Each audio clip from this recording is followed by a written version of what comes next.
Welcome to the Slop Farm. Enjoy the video. You start by verifying the game version and the platform build so you know which fixes apply. Make a backup of your saves and live editor presets now. Once done, you can safely revert if anything breaks. Next, disable all mods and custom rosters because they often conflict with the live editor. Run the game in a clean profile or safe mode to remove interference.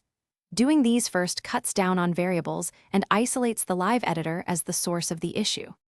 Once you have a clean profile, verify game files through your launcher or console repair tool to find missing or corrupted assets. This often restores live editor components.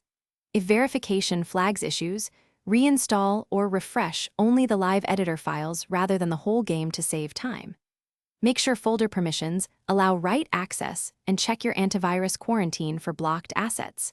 If found, restore and whitelist the folder. These steps fix most mid-process file and permission conflicts that break the editor. You finish by testing the live editor on a fresh, clean save to confirm basic functionality. This isolates user data issues. If it works, restore one backup preset at a time and test after each restore so you can identify any corrupt preset. Make sure to clear caches and restart the game between tests.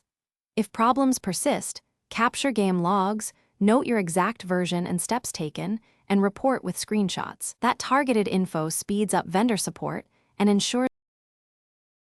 Thanks for watching. Consider subscribing if we helped you today.